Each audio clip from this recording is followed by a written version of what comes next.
கிறிஸ்துவினால் தெரிந்தெடுக்கப்பட்டவர்கள், இயேசுவின் இரத்தத்தினால் கழுவப்பட்டவர்கள். சாத்தானுக்கு இனிமேல் உங்கள் மேல் உரிமை இல்லை.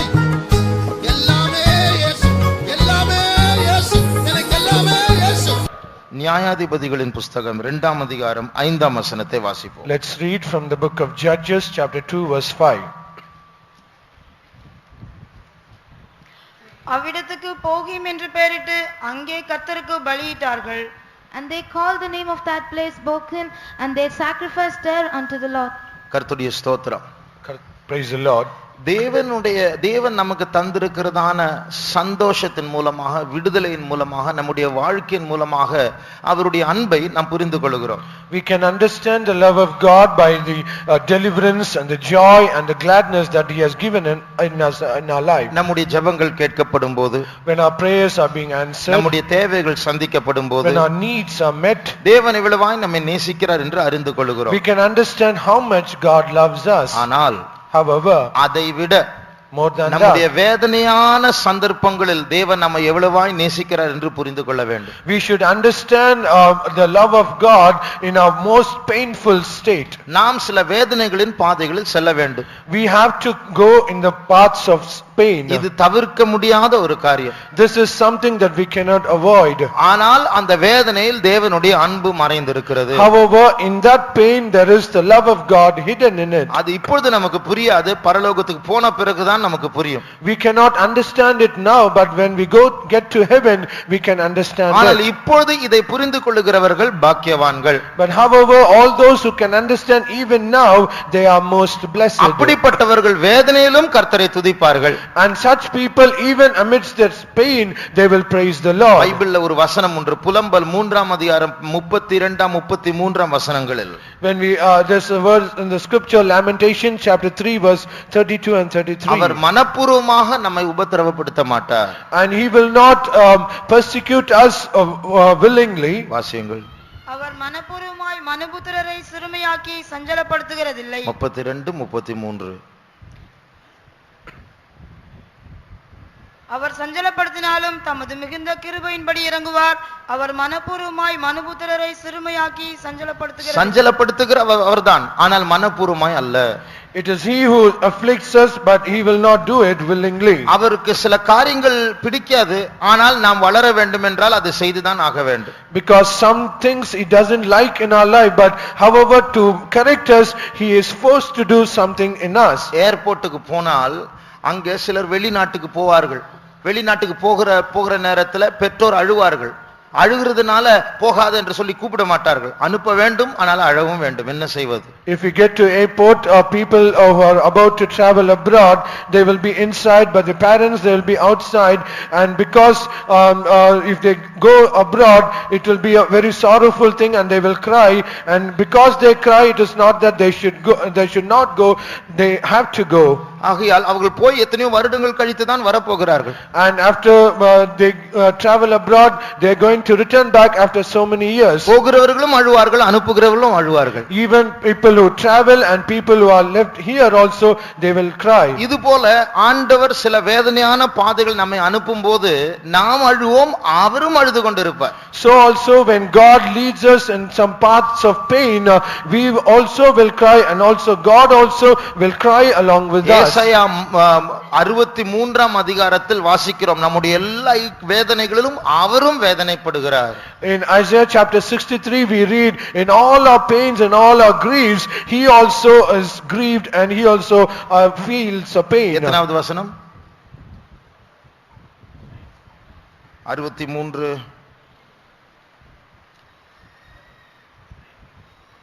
15 9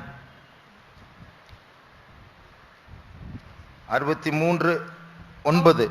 அவர்களுடைய எல்லா நெருக்கத்திலும் அவர் நெருக்கப்பட்டார். அவருடைய எல்லா நெருக்கத்திலும் அவர் நெருக்கப்பட்டார். இஸ்ரவேல் ஜனங்கள் நெருக்கப்படும் போது அவர் நெருக்கப்பட்டார். நாம் நெருக்கப்படும் போது அவரும் நெருக்கப்படுகிறார். When the children of Israel afflicted, God also is afflicted. Even so in our affliction he is also afflicted. மார்த்தாள் மரியாள் அழுதபோது இயேசுவும் அழுதார்.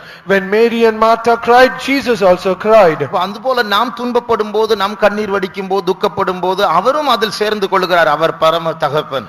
So we also, when we are having pain pain and sorrow, we are grieved, he is also grieved because he is our heavenly Father.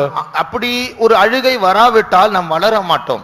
If we do not have such a cry, we will not grow in our spiritual life. பைபிள்ல சொல்லப்பட்டிருக்கிறது, அவர் சில நேரத்தில் நம்மை சிட்சிக்கிறார். ஏன்?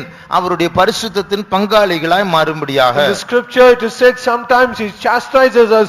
Why? Because we have to become partakers in his holiness. சில நேரத்தில் புத்தி இழந்து, தெளிந்த புத்தியை இழந்து நஷ்டப்பட்டு நம்ம ஆண்டவரை விட்டு தூரமாய் போய் விடுகிறோம். ஆகையால் நம்மை தட்டும்படியா, தெளிந்த புத்தியை தரும்படியா, கெட்ட குமாரனை போல ஒரு உபத்திரம் வந்தால் தான் புத்தி தெளிந்து, ஐயோ என் தகப்பன் வீட்டை விட்டு விட்டேனே, தேவனை விட்டு தூரமாய் போய் விட்டேனே என்று உணர்வுகள் வரும். அதனால் வேதனை அவசியம்.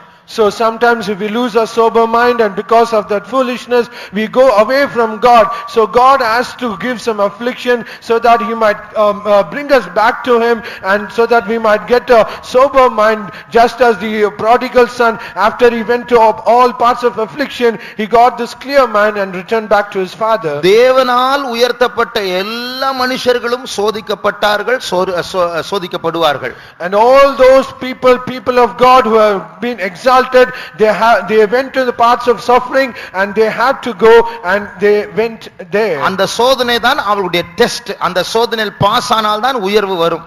That trial is their test. Only if they get a pass mark in that, they will get a promotion. அந்த சோதனையில் பாஸ் ஆகாவிட்டால், தேவன் நம்மை விரும்புகிற விதத்தில் அதை சந்திக்க பழகாவிட்டால், தேவன் விரும்புகிற ஜெயம் வராவிட்டால் உயர்வு வராது. And if we do not pass in the test, and if we do not get the victory that God desired, and if we do not go into that path as God desired, we will not get any promotion. ஆகையால் சில காரியங்கள், சில நன்மைகள் நமக்குள் உருவாகும்படியாக தான் அந்த கண்ணீரை ஆண்டவர் அனுமதிக்கிறார். So God allows these tears in our life so that there might be some goodness that should happen in our life. Eli இஸ்ரவேல் தேசத்தில் ஆசாரியனா இருந்த நாட்களில் ஒரு பெரிய பின்மாற்றம் அங்க இருந்தது.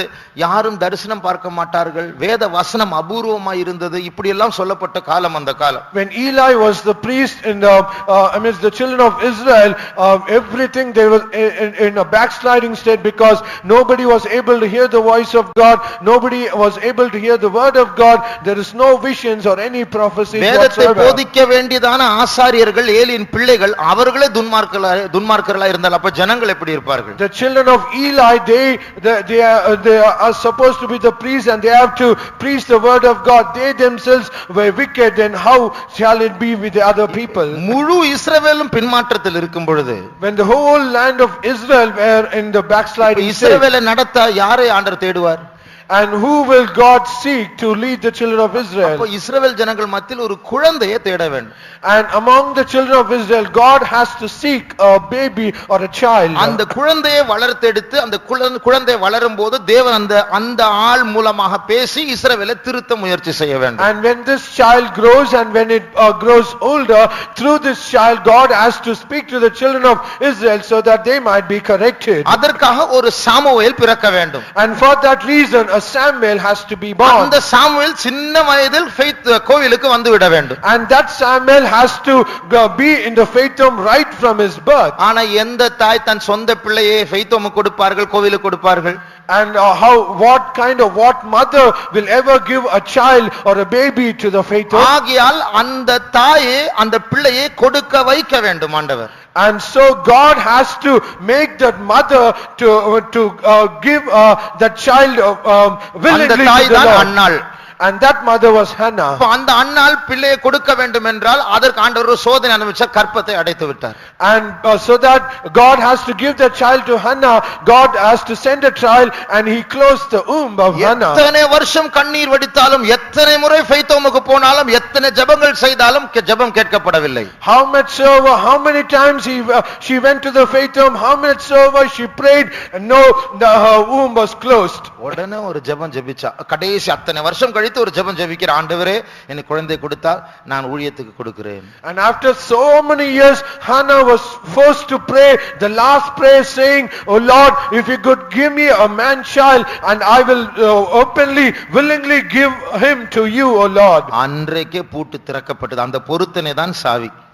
And that moment that lock was open, that covenant was the key. அப்ப இது போல பல வேதனைகளை ஆண்டவர் நம்முடைய லைஃப்ல அனுமதிக்கிறதுக்கு ஒரு காரணம் உண்டு. அந்த சாவியை கண்டுபிடிக்க வேண்டும். So also there is also many reasons for God allowing so much trials and pains in our life. We have to find the key. பிரசங்கி 7ஆம் அதிகாரம் 3ஆம் வசனத்தை வாசிக்கும்போது, When we read Ecclesiastes chapter 7 verse 3, நாம் எல்லாருக்கும் சந்தோஷம் தான் பிடிக்கும், நாம் எல்லாரும் சிரிக்க பிடிக்கும். ஆனால் பைபிள்ல சொல்லிக்கிறது சிரிப்பை விட அழுகை தான் நல்லது. For all joy or gladness, it is what we desire.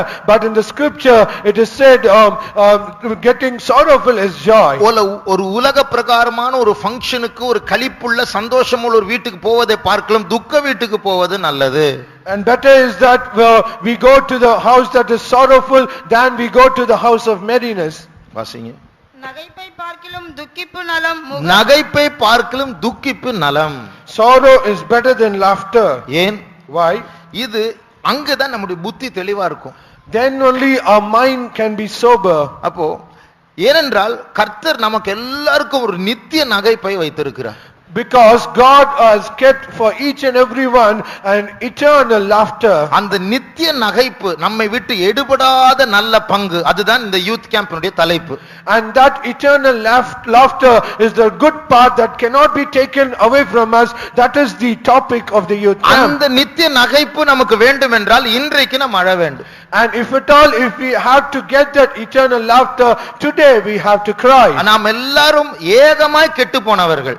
We are all together spoiled. ஆதாமின் பிள்ளைகள் நாம் எல்லாரும் இன்பத்தை தேடி போய் மாட்டின சிக்கின ஒரு கூட்டம். ஆகையால் திரும்பி வர வேண்டும் என்றால் சந்தோஷத்தை தேடி போனவர்கள் அழுதுதான் திருப்பி வர வேண்டும். We are the children of Adam. We all went to the passing pleasures and we have been trapped there. If at all we have to get back to God, then we have to go in the path of sorrow. மத்தேயு 5ஆம் அதிகாரம் 4ஆம் வசனத்தை வாசியுங்கள். Let's read Matthew's Gospel chapter 5 verse 4. பாக்கியவான்கள் பாக்கியவான்கள் என்று சொல்லப்பட்டிருக்கிறது. அதில் ஒரு பாக்கியத்தை பற்றி அங்கே வாசிக்கிறோம். And there are said the beatitudes saying blessed are, and one of the blessedness is this.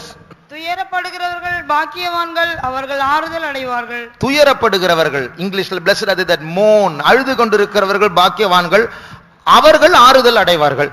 And English it is said blessed are the mourn, they shall be comforted. அப்போ நமக்கு ஒரு நித்திய ஆறுதல் உண்டு. ஆனால் இப்பொழுது அந்த வேதனையினூடாக போய் தான் ஆக வேண்டும். So we have an eternal laughter, eternal comfort, so we have to go in the paths of pain. இப்பொழுது ஆரம்ப வசனத்துக்கு வருவோமாக. So now let us come back to the key verse. ஆதியாகமம் 2ஆம் அதிகாரம் 5ஆம் வசனத்தில் என்ன வாசித்தோம்? What did we read in Genesis chapter 2 verse 5? போகீம் என்கிறதான ஒரு இடத்திற்கு இஸ்ரவேல் ஜனங்கள் ஒரு இடத்திற்கு பேரிட்டார்களாம். We read in Judges chapter 2:5, they came to the place called Bochim. அந்த பேருடைய அர்த்தம் அழுகிறவர்கள், the weepers. And the name of that city is called Weepers. அந்த அங்கே ஒரு கூட்டத்தார் அழுதார்கள். And there one group of people they cried. அதை பற்றி தான் நாம் அங்கே வாசித்தோம். And regarding that we read there. அப்போ அந்த அழுகையின் சரித்திரத்தை கொஞ்சம் பார்க்க போகிறோம். So we are going to read about the history of that tears. இஸ்ரவேல் ஜனங்கள் கானான் தேசத்துக்குள் பிரவேசிப்பதற்கு முன்பாக, before the children of Israel they entered into the land of Canaan, ஆண்டவர் அந்த ஜனங்களோடு ஒரு எச்சரிப்பை கொடுத்தார். God gave a warning to that people.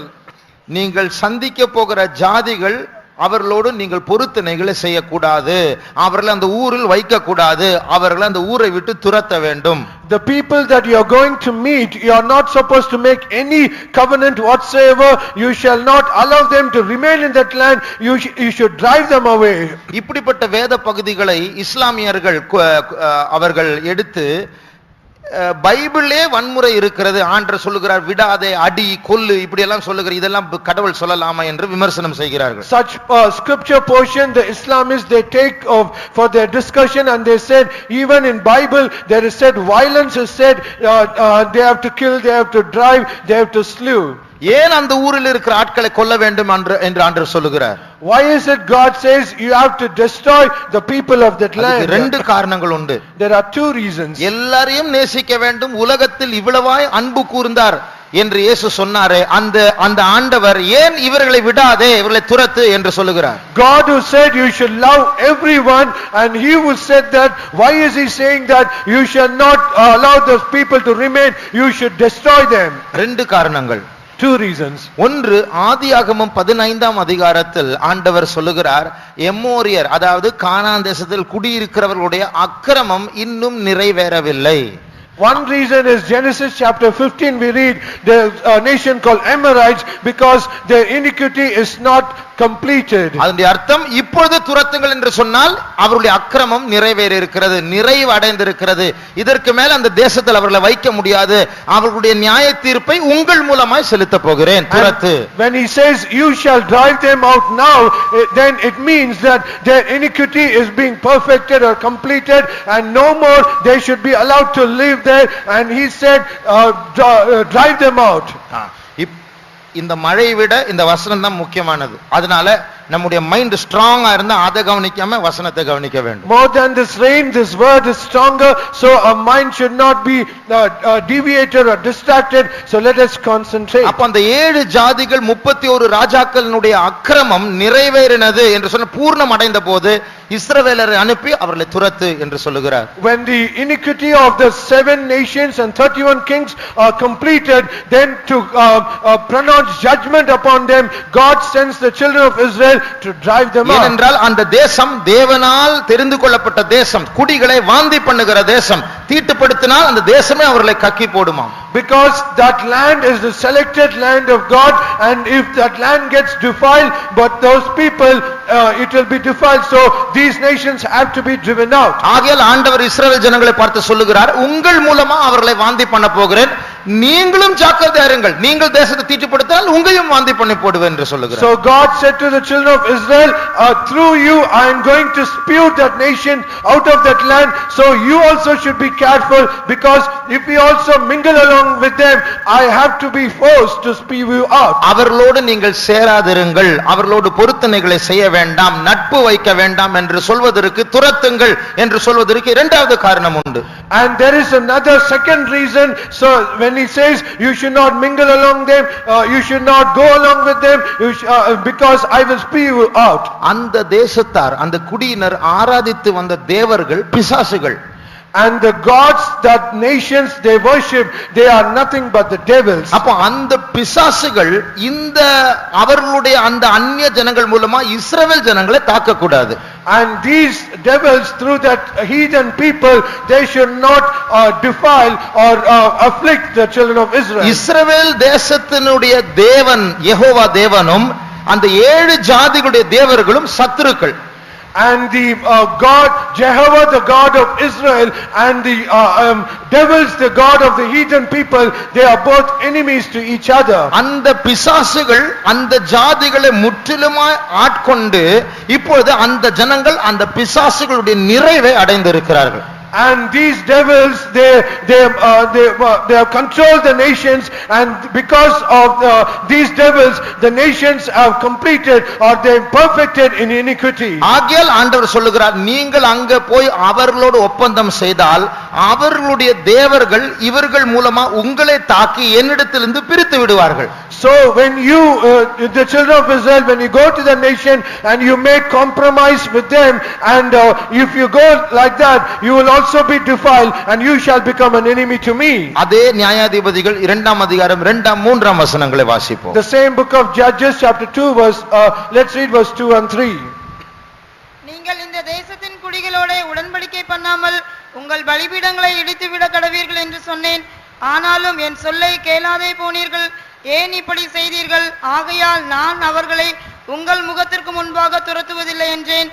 அவர்கள் உங்களை நெருக்குவார்கள், அவர்களுடைய தேவர்கள் உங்களுக்கு கண்ணியாவார்கள். அவர்கள் உங்களை நெருக்குவார்கள். இங்கிலீஷ்ல அவர்கள் உங்களுடைய விழாவில் முள்ளாய் இருப்பார்கள், அவருடைய தேவர்கள் உங்களுக்கு கண்ணியா இருக்கும் என்று சொல்லப்பட்டிருக்கிறது. And it is said they will afflict you, but in English it is said there shall be thorns in your sides, and their gods shall be a snare unto you. பாருங்க, அவர்கள் மாத்திரமல்ல அவர்களுடைய தேவர்கள் கண்ணியா மாறுவார்கள். ஆகையால் இவர்கள் மூலமா அவருடைய தேவர்கள் இஸ்ரவேல் ஜனங்களை தாக்குவார்கள். So not only the people, even the gods shall be a snare unto you.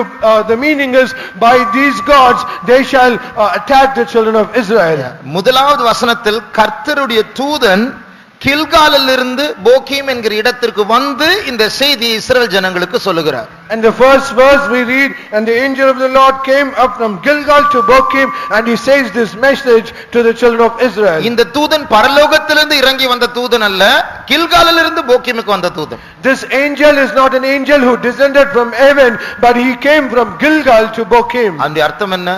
What is the meaning? இந்த தூதன் பரலோகத்திலிருந்து இறங்கி வந்து கில்காலில் டியூட்டி பார்க்கிற தூதனா இருக்கலாம், இல்லை என்றால் கில்காலில் வேற ஒரு வேலை செய்துவிட்டு இப்பொழுது போகீமுக்கு வருகிற தூதனா இருக்கலாம். The meaning is this angel would have come from heaven and he should have stayed at Gilgal to do some work, and he should have done some duty, and after completing his duty at Gilgal he is going to Bochim. இந்த வார்த்தையை, இந்த நியாய தீர்ப்பின் வார்த்தை நான் உங்க மேல ரொம்ப துக்கமா இருக்கு என்று சொல்லுகிறார். நீங்கள் நான் சொல்லுகிறதை கேட்கவில்லை என்று சொன்ன பொழுதுதான் இந்த ஜனங்கள் அழ ஆரம்பித்தார்கள். And when these words of the Lord, when God was grieved, and when he says to children of Israel, these words are given to the children of Israel. 4ஆம் வசனத்தை வாசியுங்கள். Let's read verse 4. இந்த வார்த்தைகளை இஸ்ரவேல் புத்திரர் எல்லாரோடும் சொல்லுகையில் ஜனங்கள் உரத்த சத்தமிட்டு அழுதார்கள். ஜனங்கள்லாம் உரக்க சத்தமிட்டு அழுதார்கள் இந்த வார்த்தை கேட்டபோது. அதுதான் போகீம் என்ற அர்த்தம். And when the people of Israel, when they heard these words, they lifted up their voice and they wept, and that is the meaning of Bochim. ஆகையால் நாம் அழுது கொண்டிருக்கிறோமே பல காரணங்கள் நிமித்தம், நமக்கும் ஒரு போகீம் இருக்கிறது. இந்த அழுகைக்கு ஒரு முடிவு உண்டாக வேண்டும் என்றால் சில காரியங்களை பற்றி நாம் கவனமா இருக்க வேண்டும். So there are so many reasons, and we are also crying for that, and we also have a Bochim, and if at all we have to be delivered from this Bochim, we have to do certain things. ரெண்டு காரியங்கள் உண்டு. There are two things. நாம் அழதான் வேண்டும். அழுகையின் பள்ளத்தாக்கு இன்றியமையானது, அது தவிர்க்க முடியாதது. And one thing is we have to cry, and we have the valley of tears, and we have to go through that. ஆனால் ரெண்டு காரியங்களை செய்யலாம். But however we can do two things. நாம் ஞானமாய் நடந்தால் அந்த அழுகையை குறைக்கலாம். If we walk wisely, we can decrease the tears. அது மாத்திரமே, இரண்டாவது நித்திய அழுகையை தவிர்க்கலாம். Not only that, we can also avoid that eternal crying. அங்கே நித்திய அழுகை, நித்திய பற்கடிப்பு உண்டு நரகத்தில். And there is eternal crying or eternal gnashing of teeth in hell. ஆகையால் நாம் எப்படி ஜாக்கிரதையா இருந்து இந்த அழுகையை குறைக்கலாம் என்று நாம் பார்க்க போகிறோம். So how we should be careful and how we should decrease this tears, we are going to meditate. ஆகையால் இந்த வேத பகுதியிலிருந்து நாம் படிக்க வேண்டிய சில ஆவிக்குரிய பாடங்கள் உண்டு. So in the scripture portion there is some spiritual lessons that we have to learn. சுருக்கமாக அதை பார்க்க போகிறோம். We are going to see it in short. ஒன்று, Firstly, இந்த உலகத்தில் இருக்கிற எல்லா இன்பங்களின் முடிவில் ஒரு கண்ணீர் உண்டு. and in all the pleasures of this world, at the end of it there is a tear. மறுபடியும் சொல்லுகிறேன், Once again I say, இந்த உலகம் தருகிற சந்தோஷம் உண்டு. எல்லா சந்தோஷத்தினுடைய முடிவில, அந்த ரோட்டினுடைய முடிவில கண்ணீர் தான் இருக்கும். there are so many pleasures in this world. In all the pleasures of this world, at the end of that road there is a crying. அடிக்கடி நாம் இப்படி சொல்ல கேட்டு இருப்போம். And we often would have heard this thing. ரொம்ப சிரிக்க கூடாது, ரொம்ப சிரிச்சா என்ன நடக்கும்?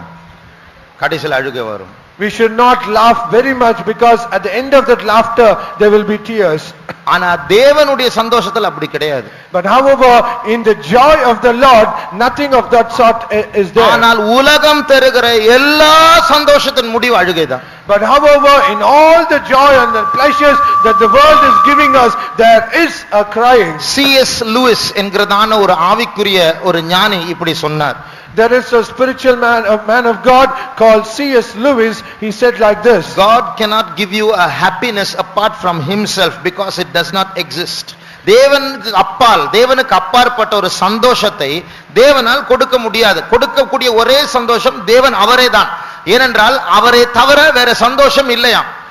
God cannot give happiness that is apart from himself, because that does not exist, because he is the happiness. அப்போ இந்த உலகத்துல எவ்வளவு சந்தோஷம் இருக்காது என்னது? So if that be so, then there are so many happiness and joy in this world. What is that? அதுதான் sweet poison, இனிமையான விஷம். That is called sweet poison. நான் அடிக்கடி சொல்லுகிற ஒரு உதாரணம் உண்டு. There is also an example that I often used to say. எலி மருந்தானது 2% தான் மருந்து, 98% ஸ்வீட் தான் அது. The rat poison is 98% sweet, only 2% is poison. ஆனா அதுக்கு பேர் எலி ஸ்வீட் இல்ல, எலி மருந்து. But however that name is called not rat sweet, but it is called rat poison. அதுபோல இந்த உலகம் தருகிற சந்தோஷம் உண்மையாகவே 98% சந்தோஷம் இருக்கலாம். ஆனால் உன் ஆத்துமாவை கொல்லக்கூடியதான கடைசியா நித்திய அழுகைக்குள் நடத்தக்கூடிய 2% விஷம் உண்டு. So also the pleasures that the world is giving you, it might be 98% sweet to us, but however there is 2% of poison that can even get you away from eternal joy. எரேமியா 2ஆம் அதிகாரம் 23ஆம் வசனத்தை வாசிக்கும் போது மனுஷர்களாகிய நம்முடைய சுபாவத்தை அங்கே பார்க்கலாம். When we read Jeremiah chapter 2 verse 23, we can read the character of man. நான் தீட்டுப்படவில்லை, நான் பாகால்களை பின்பற்றவில்லை என்று நீ எப்படி சொல்லுகிறாய்? பள்ளத்தாக்கிலே நீ நடக்கிற மார்க்கத்தை பார், நீ செய்ததை உணர்ந்து கொள். தாறுமாறாய் ஓடுகிற வேகமான பெண்ணொட்டகம் நீ. வேகமான பெண்ணொட்டகம், தாறுமாறாய் ஓடுகிற வேகமான, தீமையை செய்ய வனாந்தரத்துக்குள் ஓடி போக வேகமாய் ஓடுகிற பெண்ணொட்டகம். Thou art a swift dromedary traversing a ways which can run in the wilderness to do evil. நம்முடைய இருதயமானது தவறு செய்கிற இருதயம் மாத்திரமல்ல, தவறு செய்யும்படியா வேகமாய் ஓடுகிற இருதயம். A heart is a heart, it not only tries to do evil but also it runs very swiftly to do that evil. ஆனால் இந்த வேகமாய் இன்பத்தை தேடி ஓடுகிற இந்த உலகத்துல திடீரென்று கண்ணீர் வருமே, நான் சொன்னேனே அது நல்ல கண்ணீர். ஏனென்றால் அது நித்திய கண்ணீரை தவிர்க்கக்கூடிய தற்காலிகமான கண்ணீர், அது நமக்கு நல்லது. And as I said, when we go very swiftly in this world enjoying the pleasures, there will be a snare. That snare, it is indeed very good because it will escape us from that eternal snare. ஆகையால் முதல் பாடம் இதுதான். So the first lesson is this. இஸ்ரவேல் ஜனங்கள் எதற்காக ஆண்டவர் சொன்னார் அந்த 7 ஜாதிகளோடு ஒப்பந்தம் செய்யாதே என்று? ஆனால் செய்தார்கள். ஏன்? And to the children of Israel, God said, you shall not make any league with the 7 nations. Why he said so? அதிக நாட்கள் யுத்தம் இருந்ததாம். Because there were battles for so many days. அப்ப அதிக நாட்கள் சத்துருக்களோடு இடைப்பட வேண்டிய சூழ்நிலை வந்தது. And because of that there was a situation where they have to encounter so many days with the enemies. என்ன ஆயிருக்கும்? நிறைய நாட்கள் அவர்கள் மத்தியில் இருந்ததனால அவர்களோடு பழக ஆரம்பித்து விட்டார்கள். So what would have happened? Because there were so many days with the enemy, they have to mingle themselves with the enemy. ஆகையால் human sympathy, மனித அனுதாபம் என்கிறதான ஒரு சுபாவத்தின் நிமித்தம் சிலரை விட்டு வைத்தார்கள். And because of human sympathy, they left some people alive.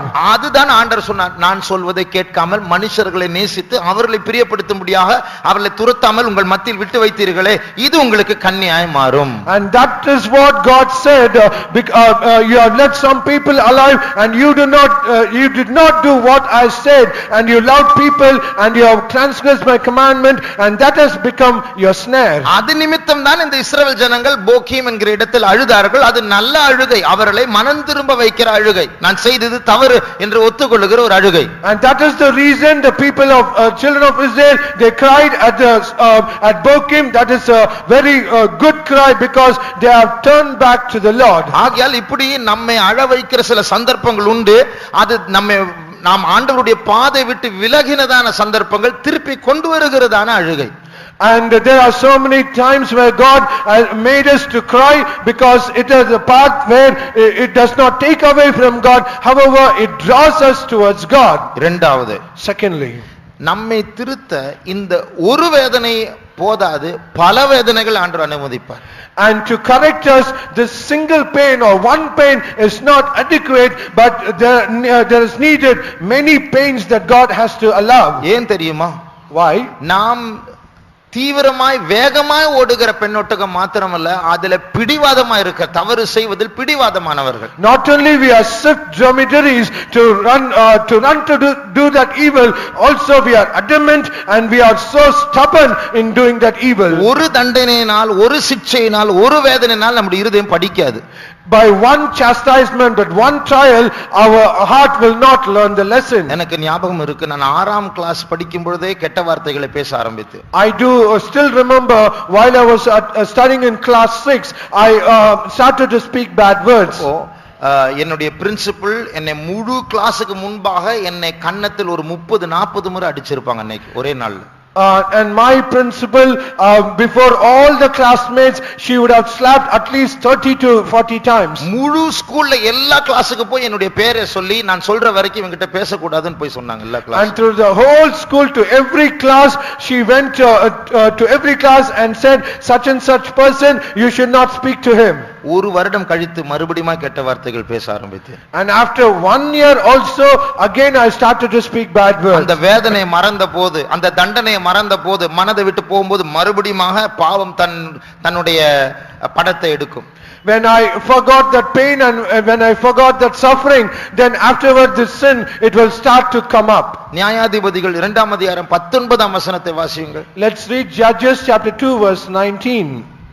நியாயாதிபதி மரணமடைந்தவுடனே அவர்கள் திரும்பி அந்நிய தேவர்களை பின்பற்றவும் சேவிக்கவும் பணிந்து கொள்ளவும் தங்கள் பிதாக்களை பார்க்கிலும் கேடாய் நடந்து தங்கள் கிரயத்தங்களையும் தங்கள் முரட்டாட்டமான வழிகளையும் விடாதிருப்பார்கள். முரட்டாட்டமான வழிகளை விடாதிருந்தார்கள். They did not forsake their stubborn way. அந்த ஸ்டபர்ன் இங்கிலீஷ்ல பிடிவாதமான வழிகள். And in English it is a very stubborn way. இந்த வசனம் என்ன சொல்லிருக்கு தெரியுமா? So what does this verse say? இவங்க உபத்திரப்படும் போது ஆண்டவரை நோக்கி அழுவார்கள். When they are afflicted, they will cry unto the Lord. ஆண்டவர் அவருடைய சத்துருக்களிலிருந்து விடுதலை செய்து அவர்களை விடுவிக்கக்கூடிய ஒரு நியாயாதிபதி அனுப்புவாராம். And God will send a judge so that he might go and deliver them out of that affliction. உடனே விடுதலை கிடைக்கும்.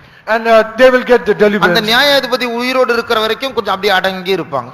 And as long as the judge was alive, they will be controlled and they will be like அந்த that. நியாயாதிபதி செத்த உடனே அந்த கேப்ல முன்னாடியை விட பயங்கரமா பாவம் செய்வாங்களாம். And the moment that judge is dead, in that gap, they will do more sin before that, and they will be corrupted more.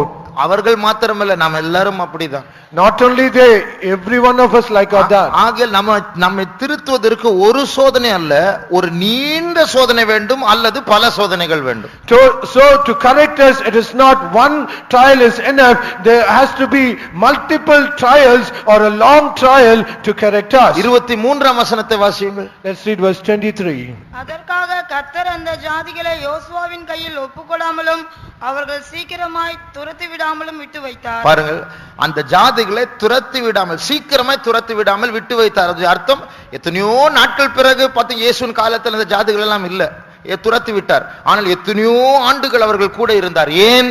இவர்களை குத்தி குத்தி குத்தி தேவனுடைய பிரமாணங்களை கற்றுக்கொள்ள வைக்கும்படியாக என்று முந்தின வசனம் சொல்லுகிறது.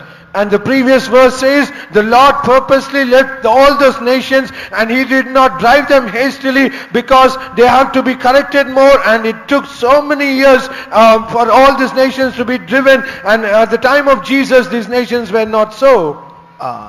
ஒரு கவிதை இப்படி வாசித்தேன். I happened to read a poem. என்னுடைய வாழ்க்கையானது தேவனுக்கும் எனக்குள் ஒரு நெசவாளியினுடைய ஒரு நெய்தலாக இருக்கிறது. And my life between myself and God, it is like the weaver. அவர் நெசவாளியா இருக்கிறார். And he is the weaver. அவர் ஒரு பக்கம் நூலை பிடித்திருக்கிறார், நான் ஒரு பக்கம் நூலை பிடித்திருக்கிறேன். And he takes one end of that thread and I have taken the other end of the thread. எனக்கும் அவருக்கும் இடையில் ஒரு சித்திரத்தை அவர் வரைந்து கொண்டிருக்கிறார். And between him and me, God is drawing a portrait. அந்த சித்திரம் தான் என்னுடைய இருதயத்தினுடைய மாற்றம். And that image or the portrait is the change that is happening in my heart. சில நேரத்தில் அவர் துக்கத்தை அவர் நெய்து விடுகிறார். Sometimes he weaves a sorrow in that. ஆனால் சில நேரத்தில் இப்படி அவர் என்னை நடத்தும் போது நான் ஒரு முட்டாள்தனமாக பெருமைனால நான் அவரை குற்றப்படுத்தி விடுகிறேன்.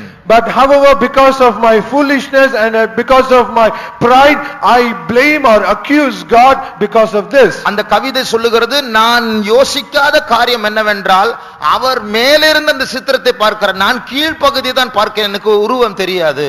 And that poem clearly says, and he did not understand, one thing is God sees that portrait or that image from above, but I see that portrait from below and I could not see the whole picture. ஒரு நாள் வரும், இந்த நூலை விட்டு நான் அந்த பக்கம் போய் தேவனோடு கூட இருக்கும்போது கீழே பார்த்தேன், அந்த படத்தை அப்படி இருந்து பார்க்கும் பொழுதுதான் என்னுடைய இருதயத்தை அழகாக்கும்படியாக பொன்மயமான நூல்களும் கருப்பான நூல்களும் ரெண்டுமே அவசியமா இருந்தது என்று அங்கே இப்போதான் எனக்கு தெரியும் என்று அந்த கவிதை சொல்கிறது. And he says one day will come wherein I will go to the other side and I will see the image from above, then I will have tried to understand, saying that because of all the golden threads along there the black threads also is needed so that my life is being changed gloriously. ஒரு sister அழுது கொண்டு சொன்னார்கள் ஒரு pastor கிட்ட, pastor என்ன pastor இப்படி என் லைஃப்ல நடந்துட்டே இருக்கு பாஸ்டர் அப்படின்னு. பாஸ்டர் பதில் சொன்னார், இன்னும் நிறைய வரப்போகுது, வெயிட் பண்ண அப்படின்னு. One sister she cried and said to the pastor, pastor, why all these things is happening in my life, why is all these things? But pastor replied, there are so many things again it is going to happen to your life. நாம் மாற வேண்டும் என்றால் அழுதுதான் ஆக வேண்டும். If we have to be changed, we have to cry. நம்முடைய அந்த வேகமாய் பின்மாற்றத்தை நோக்கி உலகத்தை இன்பத்தை நோக்கி ஓடுகிற இருதயம், பிடிவாதமான இருதயம் மாற வேண்டும் என்றால் ஒரு கண்ணீர் அல்ல பல முறை கண்ணீர் வடிக்க வேண்டும். Our heart, because of all stubbornness and it ran very swiftly to that backsliding, if that has to be changed and it has to be brought again, it is not one single trial will be sufficient, it has to be multiple trials. மூன்றாவது நாம் படிக்க வேண்டிய காரியம், the third lesson that we have to learn, அதே அதிகாரத்துடைய 12ஆம் 13ஆம் வசனத்தை வாசியுங்கள். when we read the 12th and 13th verse of the same chapter, தங்கள் பிதாக்களை எகிப்து தேசத்திலிருந்து புறப்பட பண்ணின அவர்களுடைய தேவனாகிய கர்த்தரை விட்டு அடுத்த வசனம் வாசிங்க. அவர்கள் கர்த்தரை விட்டு பாருங்கள், கர்த்தரை விட்டு என்று ரெண்டு முறை சொல்லப்பட்டிருக்கிறது. so it is said they forsook the Lord twice. அதனுடைய அர்த்தம் என்ன? What is the meaning? இந்த கண்ணீரை ஆண்டவர் அனுமதிக்கிற காரணமே, இஸ்ரவேல் ஜனங்களை தூதன் அனுப்பி கடிந்து கொள்ளுகிற காரணமே அவர்கள் இவரை விட்டு போக கூடாது, சேர்த்து கொள்ளப்பட வேண்டும். அதுதான் அவருடைய உண்மையான நோக்கம். The very purpose or the true purpose of the Lord setting the snare or sending the angel of God to rebuke the children of Israel is so that they should be destroyed, but they should come back to him. ஒரு தத்துவ ஞானி C.S. Lewis என்று சொன்னேனே, அவர் இப்படி சொன்னார். A philosopher called C.S. Lewis, as I said, he said like this: God whispers in our pleasure but shouts in our pain. அதாவது தேவன் நம்முடைய இன்பமான நேரங்களில் நம்மோடு மெதுவாய் பேசுகிறார், ஆனால் சோதனை நேரத்தில் அவர் சத்தமாய் பேசுகிறார்.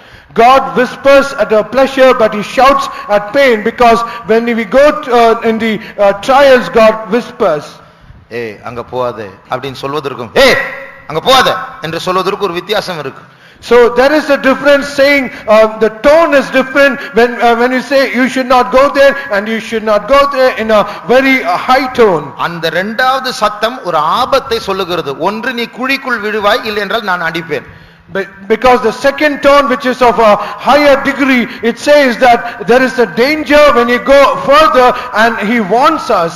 ஆகையால் இந்த வேதனையும் கர்த்தருடைய அன்பின் பிரதிபலிப்பு தான். அங்கே குழிக்குள் விழாது அல்ல, என்னிடத்தில் வா என்று நம்முடைய சோதனைகள் அவரிடத்தில் நம்மை அழைக்கிறது. Even at this pain, it is the manifestation of his love, because we are supposed to fall into that pit, and God is warning us so that we might not go there. இஸ்ரவேல் ஜனங்கள் வனாந்தரத்துக்கு கொண்டு போகப்பட்ட போது, when the children of Israel, when they were taken to the wilderness, ஆண்டவர் என்ன சொன்னார் தெரியுமா? Do you know what God said to them? யாத்திராகமம் 19ஆம் அதிகாரம் 4ஆம் வசனத்தை வாசிப்போம். When we read Exodus chapter 19 verse 4, நான் எகிப்தியருக்கு செய்ததையும் நான் உங்களை கழுகுகளுடைய சட்டைகளின் மேல் சுமந்து உங்களை என்னண்டையிலே சேர்த்து கொண்டதையும் நீங்கள் கண்டிருக்கிறீர்கள். பாருங்கள், வனாந்தரத்துக்கு கொண்டு வந்ததை என்னண்டையில் சேர்த்து கொண்டேன் என்று சொல்லுகிறார். So he bringing them to the wilderness is the reason so that he might bring them back to him. ஆகையால் நம்முடைய ஜீவியம் ஒரு வனாந்தர பாதையா இருக்கும் என்றால் அது தேவன் ஏன் அப்படி நம்மை நடத்துகிறார்? நம்முடைய உள்ளத்தில் இருக்கிற அழுக்கையும் குப்பையும் எல்லாவற்றையும் மாற்றிவிட்டு அவர் அண்டை நம்மை சேர்த்துக் கொள்ளும்படியா செய்கிறார். If at all we are being led in the path of wilderness, we should understand why God is leading us, so that he might remove all uncleanness and filthiness from our heart, and he might bring us back to him.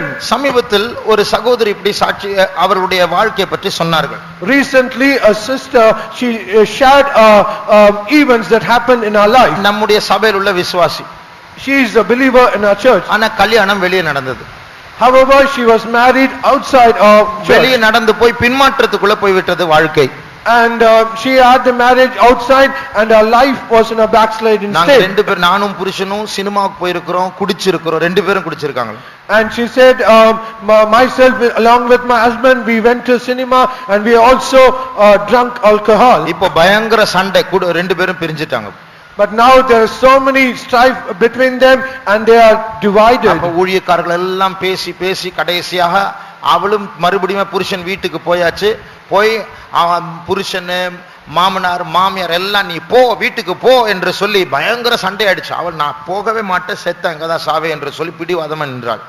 And after the saints of God, they spoke so many times and they returned, the husband returned to the house, and even though many people said go out, but he is adamant and stubborn that he will not go even if I die. அப்போ அவள் அறிக்கை செய்த, நான் ஆண்டவரை விட்டு விலகி போயிட்டு அதனால தான் எனக்கு இந்த அடி எல்லாம்.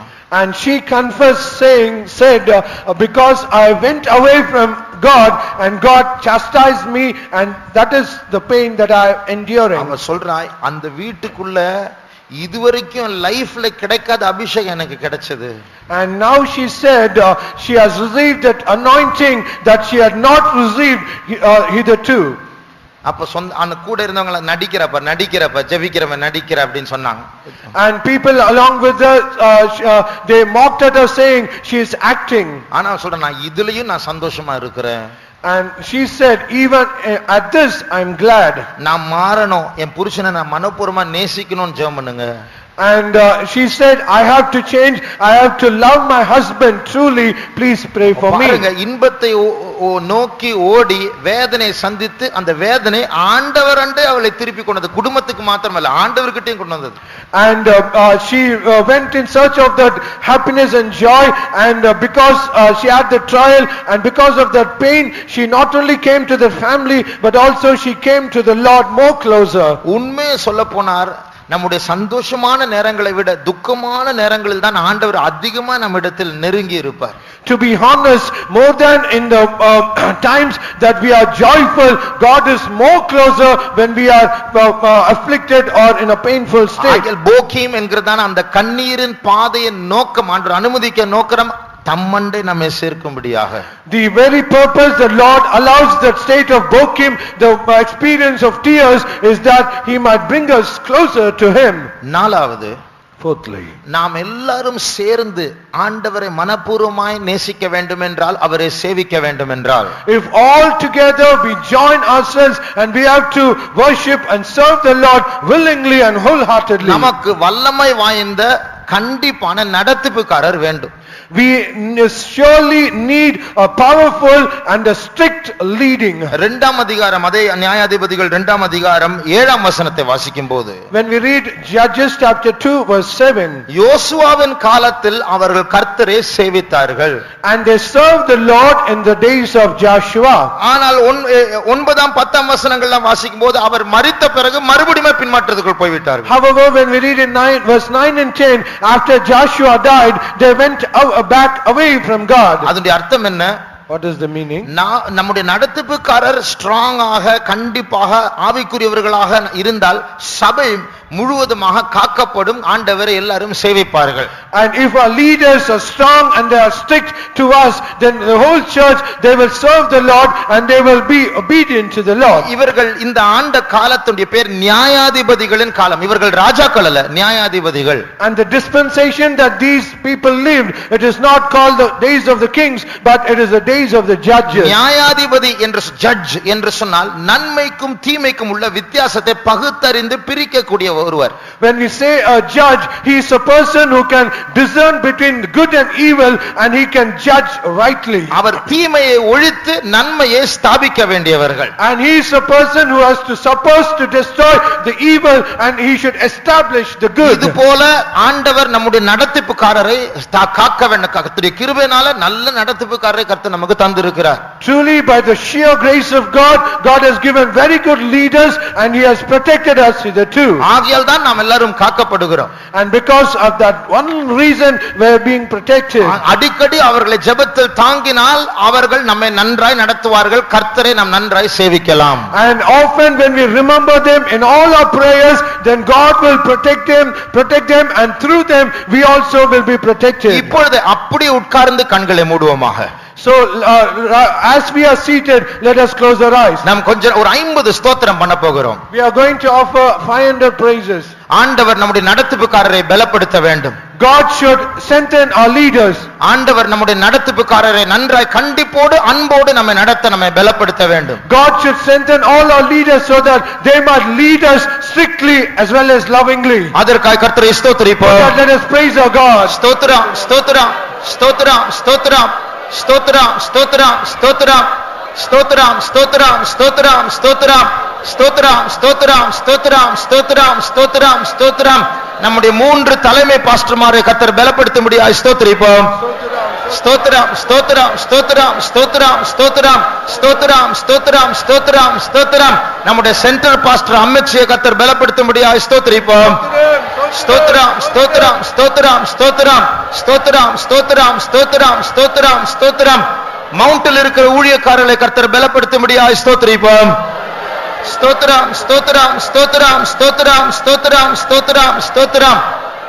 11வது வசனத்தை வாசியுங்கள். Let's read verse 11. அப்பொழுது இஸ்ரவேல் புத்திரர் கர்த்தரின் பார்வைக்கு பொல்லாப்பானதை செய்து பாகால்களை செய்வித்து. பாருங்கள், யோசுவா மரித்த உடனே திருப்பியும் பின்மாற்றம். So as soon as Joshua was dead, they went to the backsliding. ஆகையால் நம்முடைய நடத்திப்புக்காரர் நம்மோடு இருக்கிற வரைக்கும், கண்டிப்பா இருக்கிற வரைக்கும் அது நமக்கு ஆசீர்வாதம், நாம் பாதுகாக்கப்படுவோம். So as long as our leaders are strict and they are strict toward us, it is good for us and we will be protected. 5வது. Fifthly, 10ஆம் வசனத்தை வாசியுங்கள். let's read verse 10.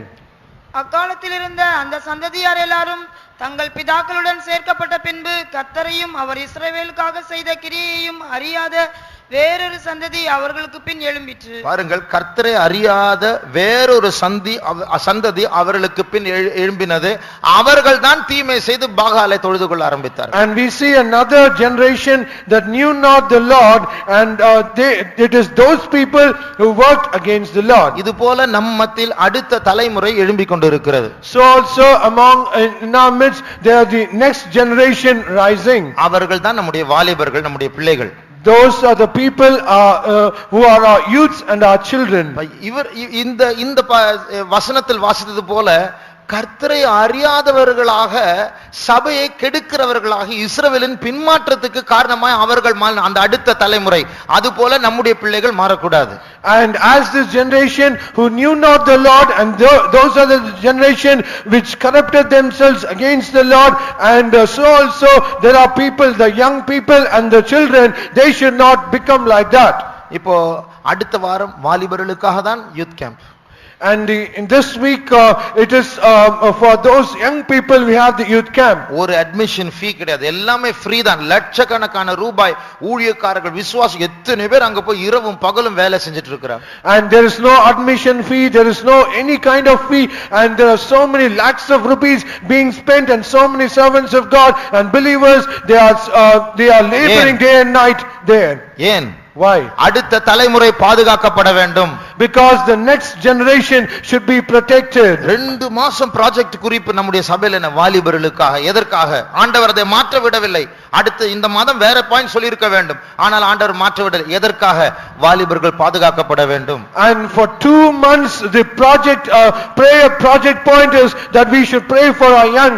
Why did not God change it? Because the next generation, our youths and children, have to be protected. நம்முடைய central pastor சொன்ன 5 குறிப்புகளில் ஒரு குறிப்பு வாலிபர்களுக்காக. ஏன்? அவர்கள் பாதுகாக்கப்பட வேண்டும். And even among the 5 points that is shared by our center pastor, one among this is for our youths. Why? Because our young people have to be protected. இந்த செய்தியிலே ஒரு பாயிண்ட் அடுத்த தலைமுறை என்று சொல்லி ஆண்டவர் கொடுத்திருக்கிறார். ஏன்? வாலிபர்களை ஆண்டவர் நேசிக்கிறார். Even at this message there is one point that is of the next generation. Why? Because our young people should be protected. சமீபத்தில் ஒரு வாலிபனை கண்டேன். Recently I happened to meet a young man, சபையில் நல்ல தீர்க்க தரிசனம் சொல்லுகிற பையன். a young boy who used to speak good prophecies in the church. பரிசுத்தத்துக்காக நிற்கிற வைராக்கியம் உள்ள வாலிபன். He is a person who is zealous for holiness. அவனை சமீபத்தில் பார்த்தேன். And I happened to meet in the late. இங்கெல்லாம் இங்கேருந்து அப்படியே பின்னாடி முடி எல்லாம் க்ளோஸா வெட்டி இருக்கான். இங்கேருந்து நிறைய முடி இருக்கு, இங்க நிக்குது, இங்க தாடி எல்லாம் பார்த்தா டிசைன் அப்படியே வெட்டி வச்சிருக்கான். ஹார்ட் அட்டாக் வந்து இவன் போய் இப்படி ஆயிட்டானே. And his hairstyle and his beard and every his visage and his form, everything was totally different. And I even had a momentary heart attack saying, why such a person has become so bad. இப்ப பிசாசு பாருங்க அடுத்த தலைமுறை எப்படி தாக்குகிறான். ஆவிக்குரியவர்கள் முன்னாடி இருந்தவர்கள் சபைக்கு ஆசீர்வாதம் இருந்தவர்களை பின்மாற்றத்துக்குள் கொண்டு போய் விழ வைக்கிறான். இதுதான் எங்களுடைய பாரம். அதனாலதான் எல்லா ஊழியக்காரர்களும் வாலிபர்கள் என்று சொல்லி பாரப்படுகிறார்கள். And this is how the devil he corrupts and pollutes all our young people who are in the forefront, people who are very spiritual. He tries always to attack them, and this is what everyone's burden, and that is what we have to pray for our young people. இந்த தேவனுடைய முயற்சி, இத்தனை ஊழியக்காரருடைய முயற்சி, ஜெபங்கள், பெற்றோருடைய பாரம், கண்ணீர், ஸ்தோத்திரம், இது எல்லாத்தையும் எட்டி உதைக்கிறதான இப்ப நம்ம வாசிச்சோமே பெண் ஒட்டகம் தீவிரமாய் பாவத்தை நோக்கி எல்லாத்தையும் அவமதிச்சு பாவத்தை நோக்கி எனக்கு பெரிய பைக் வேணும், பெரிய மொபைல் போன் வேணும், எனக்கு தனி ரூம் வேணும், எனக்கு சொந்த காசு வேணும், என் சொந்த இஷ்டம் நடக்கும் பிடிவாதமா போனீங்கன்னா ஒரு கண்ணீரை எதிர்பார்க்க வேண்டும். And despising all the efforts of the Lord, so much efforts of all the saints of God and every effort of every people of God, when you despise all these efforts and you run as the swift dromedary, then there is a snare that is kept for you and you will be trapped in it. அன்பை சொல்லி கேட்காவிட்டால் அழுது எங்க கிட்ட வரணும். அன்னைக்கு நாங்க கடிந்து கொள்வோம், ஆனால் அரவணைப்போம். So you young people, if we speak lovingly to you, you are supposed to come back, but if you do not come back, then there will be a state where you have to be smitten and you have to come back. அந்த கண்ணீரும் நல்ல கண்ணீர் தான், ஆண்டவரிடத்துல சேர்த்து கொள்ளுகிற கண்ணீர். அப்படி உங்க கொண்டு வந்தா நாங்க வரவேற்கிறோம். And even if that crying also is good, that is good for you, and even we invite such things. Mount சபையில ஒரு குரூப் வாலிபர்கள் நல்ல ஆவிக்குரியவர்கள் எல்லா கூட்டத்துக்கு வர்றாங்க, முன்னாடி உட்கார்றாங்க, ஜெபிக்கிறாங்க, அபிஷேகம் நிரம்புறாங்க, சாட்சி சொல்றாங்க. ஆனா ஒரு குரூப் பாதி இங்க பாதி வெளியில, ஒரு குரூப் ஃபுல்லா வெளியில இருக்கு. And even in Mount Phaeton, there are one group of people, they come to the meeting, they get filled in the Spirit, they are so spiritual, but however there's another group, they are half here and half outside, and there is also another group, they never turn here. ஆகையால் தயவு செய்து youth கேம்புக்கு வந்து நான் சொன்ன மாதிரி தனியா இருந்து தேவனோடு தொடர்பு கொண்டு நல்லா மாறுவதற்கு நல்ல சான்ஸ் ஆண்டவர் கொடுக்கிறார். நீங்கள் ஆசீர்வதிக்கப்படலாம். So as I said earlier, when you get to the youth camp, as I said earlier, you should be alone, get communicated with God, be alone, and there's so much of opportunity so that you can be changed. Please make use of it. யார் வெளியில இருந்தாலும் கூட்டங்களுக்கு வராவிட்டாலும் நீங்க வந்து முன்னாடி வந்து உட்காருங்க, ஜெபியுங்க. அந்த சுத்தி அலைஞ்சிட்டு இருப்பாங்க ஒரு குரூப், அவங்களோட தயவு செய்து சேராங்க. Whether others come to the meeting or not, whether they are in the meeting, you do not worry about that. You come to the presence of God and you enjoy the presence of God. Do not mingle yourself along with them. காலையில 7 மணிக்கு Bible ஸ்டடியில போய் உட்காருங்க. 7 a.m. in the morning, go and present yourself in the Bible study. எல்லா group activitiesல யார் போறாங்களோ நீங்க டைமுக்கு போய் உட்காருங்க. In all the group activities, whether others are going or not, you go there and be there. Volunteers வந்து ஏங்க தூங்குற எழும்பு போ போ போ அப்படினு சொல்ல விடாதீங்க. அதுக்கு முன்னாடி போய் உட்கார்ந்துறணும். Do not allow all the volunteers forcing them to smite you and allowing you to go to the meeting. You yourself should go willingly. Youth meetingல ஒரு மீட்டிங் மிஸ் பண்ண கூடாது என்று சொல்லி சாப்பிடாத வாலிபர்கள் இருக்கிறாங்க. காலையில 3 மணிக்கு எழும்பி குளிக்கிற வாலிபர்கள் இருக்கிறாங்க. And there are so many youths so they might not miss any of the youth meetings in the youth camp, and because of that they do not even have their food, and also they go to bath even at 3 a.m. in the morning. ஆனா இன்னொரு group இருக்கிறாங்க, அவங்களுக்கு எல்லாமே சிரிப்பு, எல்லாமே கிண்டல், அந்த கேங்கோட சேர்ந்து சிரிக்கிறது, விளையாடுறது, தவறான நோக்கத்தோட அங்கேயும் இங்கேயும் பார்க்கிறது. But however, there's another group where for everything to them is mockery and everything is joyful, and they indulge in all illegal activities and so on. So please do not mingle yourself with them. அடுத்த தலைமுறை பாதுகாக்கப்படவே நம்முடைய சபை இந்த இன்னைக்கு வாசிச்சோமே அந்த அடுத்த தலைமுறை இன்னும் மோசமாயிட்டாங்களா, முன்னாடி அவருடைய பிதாக்களை விட மோசமா இருந்தார்கள், அப்படி நம்முடைய சபையில் நடக்க கூடாது. So as we read the next generation, they were yet so corrupted and they become more wicked, and so our youth, our young people should not become like that. கடைசியாக Finally, மறுபடியும் 5ஆம் வசனத்தை வாசியுங்கள். let's read the 5th verse again. அவ்விடத்திற்கு போகிம் என்று பெயரிட்டு அங்கே கர்த்தருக்கு பலியிட்டார்கள். அங்கே கர்த்தருக்கு பலியிட்டார்கள். அது அர்த்தம், இவர்கள் அழுதது சுய அனுதாபத்தினால் அல்ல, வேதனையினால் அல்ல, தாங்கள் செய்தது தவறு என்று உணர்ந்து அழுதார்கள், ஆகையால் பலியிட்டார்கள். And they sacrificed unto the Lord, and after the reason they cried, it is not their self pity, it is not their pain, but because they were confessed and pricked in their heart, and out of their prickness and their thing they sacrificed to the Lord. ஒரு திருடனை பிடிச்சு அடிச்சா நான் கண்டிப்பா நீ செய்ய மாட்டேன் என்று தான் சொல்லுவான். When we take a thief and he is caught and we smite him, he will say, because of his pain, he will say, I will not do any more. ஆனால் சொல்வது மனம் திரும்புவதனால அல்ல, அடிக்கிறதை நிறுத்தணும், அதுக்காக சொல்லுவான். And he will not say because of any repentance, because of the pain that he is enduring, he have to undergo, he will say that. ஒருத்தர் சாட்சி சொன்னார். One person testified like this. எனக்கு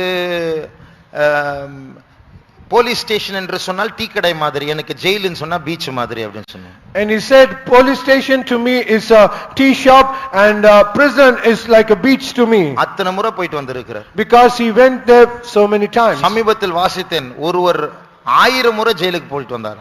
Recently I happened to read a person, he went to the prison for almost 1000 times. ஒரு வாரம் ஜெயில்ல இருப்பார், 2 நாள் வெளியே போயிட்டு திருப்பி ஜெயிலுக்குள்ள வந்தார், அவ்வளவு சேட்டை. He will be 1 week in the prison, he will go out, and immediately after 2 days he will come back to the prison. அப்போ ஆண்டவர் நமக்கு இந்த அழுகையை, இந்த கண்ணீரை ஒரு ஜெயிலை போல நம்மை திருத்தும்படியாக தருகிறார். அதிலேயும் பிடிவாதமா இருக்கக்கூடும். So God allows this pain as a prison or the snare so that we might come back to him, but there is also an adamancy or stubbornness even in that.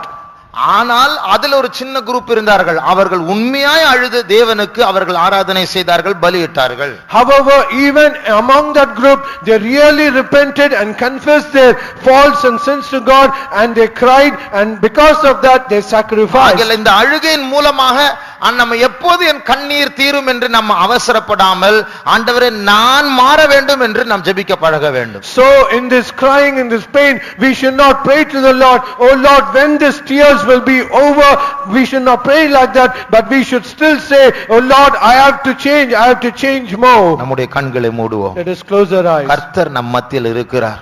God is in our midst. அந்த கண்ணீரை அனுமதித்தாரே அந்த கர்த்தர் நம் மத்தியில் இருக்கிறார். God who allowed the tears in our life, he himself is within us. உன்னுடைய பிள்ளையை பற்றி உனக்கு ஒரு பாரம் இருக்கிறது. There is a burden about your children. உன் பிள்ளை காணாமல் போய் இருக்கிறது என்று உனக்கு ஒரு பாரம் இருக்கிறது. You have a burden that your child is lost. தேவனுடைய பிள்ளையே, நீ செய்ய வேண்டிய ஒரு பொருத்தனை உண்டு தேவனுடைய சமூகத்தில். Oh child of God, there is a covenant that you have to make in the presence of God. அந்த தேவனுடையத்தில் அதை எதிர்பார்க்கிறான், நீ ஜெபித்தால் அதுதான் உன் சோதனைக்கு சாவியாய் மாறிவிடும். And God is expecting that from you. If you pray for that, that can become a key to you. கர்த்தர் உன்னை நேசித்து தான் இந்த சோதனை அனுமதித்து இருக்கிறார். God has allowed this trial because he is loving you. நீ மாத்திரமல்ல, அவரும் அழுது கொண்டிருக்கிறார். Not only you, he is also crying along with you. உன் கண்ணீரை துடைக்க அவர் பக்கத்தில் தான் நின்று கொண்டிருக்கிறார். To wipe away your tears, he is very much beside you. ஆனால் நம்முடைய பிடிவாதம் மாறாவிட்டால், But if our stubbornness does not change, நம்முடைய உலக சிநேகம் மாறாவிட்டால், if our worldly love does not நாம் change, செய்ய வேண்டிய அந்த பொருத்தனை நாம் if செய்யாவிட்டால், we do not make the covenant that we have to supposed to do, அந்த கோபம், அந்த எரிச்சல், அந்த இச்சை, அந்த பெருமை, அந்த பிடிவாதம் மாறாவிட்டால், if that stubbornness or lust or pride or that stubbornness does not change, இந்த கண்ணீரை துடைத்து என்ன பிரயோஜனம்? what is the use of wiping the tears? அடுத்த ஒரு கண்ணீர் வந்தால் தானே மாறுவோம். Only we will be changed, we have to make the next trial. அடுத்த ஒரு கண்ணீர் வர வேண்டுமே. So we have to have the next trial. ஆகையால் நாம் எல்லாரும் தாழ்த்துவோமாக. So let us all humble ourselves. என் கண்ணீர் எப்பொழுது துடைக்கப்படும் என்று நாம் கேட்க வேண்டாம். அது கேட்க வேண்டிய கேள்வி அல்ல. அது கர்த்தர் அறிவார். அவர் தகப்பன் தான். We should not ask the question when my tears will be over. We should not ask it because God knows it, because He is our heavenly Father. ஆண்டவரே என்னை மாற்றும் ஆண்டவரே. Oh Lord, change me. என் சுபாவத்தை மாற்றும் ஆண்டவரே. Change my character, Lord. எனக்காக ஒரு ப்ரமோஷனை வைத்திருக்கிறீர். அதற்காக என்னை தகுதிப்படுத்தும் ஆண்டவரே. Oh Lord, you have kept a promotion for me. Make me eligible for that. எங்கள் பிதாக்களை விட நாங்கள் மோசமானவர்களாய் மாறக்கூடாது ஆண்டவரே. Oh Lord, more than our forefathers, we should not become more wicked. எங்களுடைய பிதாக்கள் கட்டி எழுப்பினதை நாங்கள் இடித்து விட கூடாது ஆண்டவரே. Oh Lord, we should not destroy the walls that our forefathers have built. எல்லாரும் ஒரு 2 நிமிடம் முழங்கால நிற்போமாக. Let us all be on our knees for 2 minutes. எல்லா சண்டே ஸ்கூல் பிள்ளைகள் முழங்கால் நில்லுங்க. Let every Sunday school children be on their knees. கெட்ட வார்த்தை பேசுறது, அடிக்கிறது, திருடுறது, கார்ட்டூன் படம் பார்க்கிறது, வீடியோ கேம்ஸ் விளையாடுறது, சினிமா பார்க்கிறது எல்லாவற்றையும் சொல்லுவோமாக. Speaking bad words, fighting with each other, seeing cartoon, seeing movies and seeing all sorts of things. Let us all confess it. ரகசியமான எல்லா உறவுகளுக்கு ஆண்டவரிடத்தில் மன்னிப்பு கேட்போமாக. For all that secret relationship, let us ask forgiveness of the Lord. ஒரு நாள் கண்ணீர் வடிக்க வரும். நியாயம் பேசலாம், மறைக்கலாம். And one day we have to shed tears. If we justify ourselves, then we will be trapped. தவறு செய்து விட்டு மனம் திரும்பாமல் அகங்காரமாய் பேசுகிறவர்களுக்கு ஐயோ. And after committing a sin, if we rather than repenting, if we speak haughtily, then that is will become a danger to you. Woe unto them. Woe unto them. அதனால நாம் ஜாக்கிரதை வந்து தாழ்த்துவோமா, தேவனுடைய சமூகத்திலாவது தாழ்த்துவோமாக. So let us be careful, at least in the presence of God, let us humble ourselves. அந்த போக்கிமுக்கு கர்த்தர் நம்மை கொண்டு வந்திருக்கிறாரே, அங்கேயாவது அழுது பலி செலுத்துவோமாக. God has brought us to that Bokim, at least at that place, let us humble ourselves and let us confess. அது என்ன பலி? What is the sacrifice? இருதயம் உடையுமே, அதுதான் அந்த பலி. A heart will break, that is the sacrifice. ஒரு நாள் ஒரு ஆர்டிக்கிள் வாசித்தேன், ஒரு இதழை வாசித்தேன். I happened to read an article one day. Try tears. கண்ணீரை நீங்கள் கண்ணீர் விட்டு பாருங்கள். Try tears. அந்த அர்த்தம் என்ன? உன்னுடைய பிரச்சனைக்கு ஒரு முடிவு வரவில்லையா? தேவ சமூகத்தில் நீ மனம் திரும்பி அழுது பார். சுய அனுதாபத்தினால மனம் திரும்பி அழுது பார். And if your problem is not solved, then try tears, not out of self pity but out of repentance. ஒரு 2 நிமிடம் நாம் ஆண்டவரை அழுது கூப்பிடுவோமா? For 2 minutes let us cry and call unto the Lord. சோதனையிலிருந்து விடுதலை தாரும் ஆண்டவரே என்கிற அந்த கண்ணீர் அல்ல. Not the tear that we have to ask deliverance from our trial. கெட்ட குமாரன் கெட்ட குமாரத்தியாகிய என்னை மாற்றும் ஆண்டவரே. Oh, change me, who I am a prodigal son, a prodigal daughter. உம்முடைய பரிசுத்தத்தின் பங்காளியாய் நான் மாற வேண்டும் ஆண்டவரே. Oh Lord, I should be changed as a partaker of your holiness. நான் என்ன பொருத்தனை செய்ய வேண்டும்? எங்கே உம்மை விட்டு விலகி போனேன் வெளிப்படுத்தும் ஆண்டவரே. What covenant that I have to make? Please tell me the place that I have gone away from you. நான் தீவிரமாய் ஓடுகிற பெண்ணொட்டகமாய் இருக்கிறேன், என்னை திரும்பி கொண்டு வரும் ஆண்டவரே. Oh Lord, I am like a swift dormitory that is running away from you. Please correct me and bring me back to you, oh Lord. அடுத்த தலைமுறையாகிய வாலிபனாய் இருக்கிறேன், என்னை பரிசுத்தத்தின் வைராக்கியம் உள்ள பிள்ளையாய் மாற்றும் ஆண்டவரே. Oh Lord, I am the next generation, I am a young person, and please make me zealous for holiness. 2 நிமிடம் அழுவோமா? For 2 minutes let us cry. அன்புள்ள அப்பா நம்மத்தில் நடந்து கொண்டிருக்கிறார். Our loving Father, He is in our midst. நமக்காக அவர் அழுதாரே. For us He cried. நமக்காக அழுவோமே. Let us all cry for ourselves. நம்முடைய ஆண்டவர் விட்டு விலகி போய்விட்டோம், அதற்காக அழுவோமே. We have gone away from our God, let us cry for that. இயேசுவே, எங்களை தாழ்த்துகிறோம் அப்பா. எங்களுடைய தவறுகளை மன்னியும் ஆண்டவரே. எங்களுடைய அக்கிரமங்கள் பாவங்களை மன்னியும் ஆண்டவரே. எங்களுடைய இருதய கடினத்தை மாற்றும் மன்னியும். பிடிவாதத்தோடு பாவத்தை நோக்கி ஓடினதை மன்னியும் ஆண்டவரே. இயேசுவே, இயேசுவே, நீர் எங்களை போக்கிமுக்கு உம்மை நோக்கி மனம் திரும்பி அழும்படியாக நீர் கொண்டு வந்து இருக்கிறீரப்பா. நாங்கள் உம்முடைய சபையை கெடுத்து விடக் கூடாது. உம்முடைய சபைக்கு நாங்கள் தீட்டாய் மாறிவிடக் கூடாது. நாங்கள் எல்லாரும் உம்மை நேசிக்கிற உம்மண்டை வரக்கூடிய பரிசுத்த பிள்ளைகளாக மாறும்படியாக உம்முடைய இருதயத்தில் நீ மாற்றும் ஆண்டவரே. இயேசப்பா, ஸ்தோத்திரம் இயேசுவே. எங்களை கழுவும் ஆண்டவரே, எங்களை கழுவும் ஆண்டவரே. ஸ்தோத்திரம் இயேசுவே, ஸ்தோத்திரம் இயேசுவே. நீர் எங்களை காப்பாற்றும் ஆண்டவரே. அக்கிரமங்களை மன்னியும் இயேசுவே. அந்த இருதயம் நொறுங்கட்டும். கடினமான இருதயம் நொறுங்கட்டும். Let that heart break, that stubborn heart, hardened heart, let it break. அதை உடைக்க இயேசு நம்மத்தில் இருக்கிறார். To break that Jesus in our midst. அவருடைய அன்பு எந்த கடினமான கல்லான உள்ளத்தை நொறுக்கும். His love, it can break any stone heart. கல்வாரியை நோக்கி பாருங்கள். Look unto that Calvary. நாம் சந்தோஷமாய் செய்த அக்கிரமத்துக்காக தேவன் அவருடைய குமாரனை பலி செலுத்தினார். All the pleasures that we have done joyfully, the Son of God is suffering. நாம் சினிமாவை பார்த்து ரகசிய பாவங்களை அனுபவித்து கோபப்பட்டு நாம் அடிக்கிறோம் மற்றவர்களை, ஆனால் இயேசு அதற்காக நம்மை தண்டிக்காமல் தன் குமாரனை அவர் சிட்சிக்கிறார். And we have seen movies and we have spoken bad words, and God did not smite us, but He is smiting the Son of நம்மை God. கோபப்பட்டு நம்மை அடிப்பதற்கு பதிலாக குமாரனை அடித்தார். And rather than getting angry on us and smiting us, He is getting angry on Jesus and He is smiting அந்த Jesus. இயேசு தொங்குகிற காட்சியை பாருங்கள். See the scene that Jesus is hanging. அவருடைய சரீரம் எல்லாம் நமக்காக கிழிக்கப்பட்டது. All His body is being torn apart. இதுவரைக்கும் போக்கிம் நம்முடைய கண்ணீராய் இருந்தது நமக்காக. இப்போது எனக்காக இப்படி நேசிக்கிற ஒரு ஆண்டவர் இருக்கிறாரே, அவரை நான் மறந்து விட்டேனே, அவரை நான் புறக்கணித்து விட்டேனே, அவரை நான் சிலுவையில் அறைந்தேனே, அவரை நான் எட்டி உதைத்தேனே, இதற்காக கண்ணீர் வடிப்போம். Hitherto Bokim was our tears, but now because of my sins and all faults, my Jesus, He is suffering and He is enduring pain. So let us repent and shed our tears. ஆண்டவரே, நான் இவ்வளவு அசதியா இருக்கிறேனே. Oh Lord, I have become so corrupt. நான் இவ்வளவு பெரிய குருடனா இருக்கிறேனே. How blind I am. நான் இவ்வளவு பெரிய முட்டாளா இருக்கிறேனே. How foolish I am.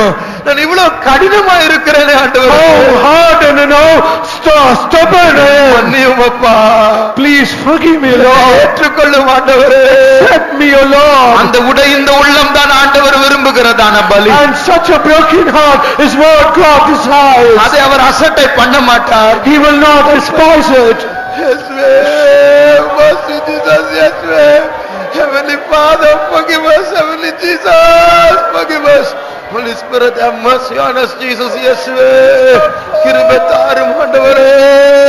எங்களுடைய அக்கிரமங்கள், மீறுதல்களை, குற்றங்களை, பாவங்களை மன்னியும் அப்பா. எங்களை பரிசுத்தப்படுத்தும். நாங்கள் உம்மை போல மாற வேண்டும் ஆண்டவரே. உம்முடைய வல்லமையை பெற்றுக்கொள்ள வேண்டும் ஆண்டவரே. உம்முடைய கிருபையை நாங்கள் பெற்றுக்கொள்ள வேண்டும் ஆண்டவரே. Thank you Lord, we thank you Jesus. ஸ்தோத்திரம் இயேசுவே. எங்களை சுத்திகரியும் ஆண்டவரே, எங்களை சுத்திகரியும் ஆண்டவரே, எங்களை காப்பாற்றும் பரிசுத்தரே, பரிசுத்தரே ஜீசஸ். அப்பா, எங்களை மாற்று, எங்களை மன்னியும் ஆண்டவரே. கண்ணீரின் அனுபவத்தை தாரும். எங்களை தவறான பாதையிலிருந்து நிறுத்துகிற கண்ணீரை தாரும். மனம் திரும்புதலின் கண்ணீரை தாரும். உம்மிடத்தில் மறுபடியுமாய் நெருங்கக்கூடிய கண்ணீரை தாரும் ஆண்டவரே. இயேசப்பா, அடுத்த தலைமுறையாக வாலிபர்களை நீர் காப்பாற்றும் ஆண்டவரே. பாவத்தை நோக்கி ஓடாதபடிக்கு அவர்களை கொண்டு வரும் ஆண்டவரே. அவருடைய எல்லா அடிமைத்தனத்திலிருந்து நீர் பாதுகாத்து ஆசீர்வதித்து நடத்தும் இயேசுவே. Thank you Lord, we thank you Jesus. இயேசுவே, ஸ்தோத்திரம் இயேசுவே, ஸ்தோத்திரம் இயேசுவே. Thank you Lord, இயேசுவே, ஸ்தோத்திரம். இது அழ வேண்டிய காலம். These are the time that we have to cry. நகைப்பை பார்க்கலும் துக்கமானது நல்ல காரியம். Better is sorrow more than laughter. அதிகமாய் சிரிக்க வேண்டாம். Do not laugh much. வாலிபர்களே, கூடி பேசும்போது அதிக சிரிப்பு வேண்டாம். Oh young people, when you get together, let not be more laughter. தெளிந்த புத்தியோடு பக்தி விருத்திக்கு ஏதுவான காரியங்களை ஒருவரோடு ஒருவர் பேசுவோமாக. Let us be sober minded and let us speak things that is for edification. இயேசு சீக்கிரமாய் வரப்போகிறார். And Jesus is going to come very நாம் soon. சீக்கிரமாய் மாற வேண்டும். We have to change very quickly. இப்பொழுது அழுவோமாக. Let us cry now. நித்திய நகைப்பு நமக்காக காத்து கொண்டிருக்கிறது. And there is an eternal laughter that is kept for us. நித்திய அழுகையும் நமக்காய் காத்து And கொண்டிருக்கிறது. also there is everlasting crying அங்கே நாம் also there. யாரும் போகக்கூடாது. None of us should go there. இன்றைக்கு அழுதால் நாளைக்கு சிரிக்கலாம். If we cry now, today, we can laugh tomorrow. இன்றைக்கு சிரித்தால் நாளைக்கு அழ வேண்டி வரும். And if we laugh today, we have to cry tomorrow. கண்ணீரின் காலம்.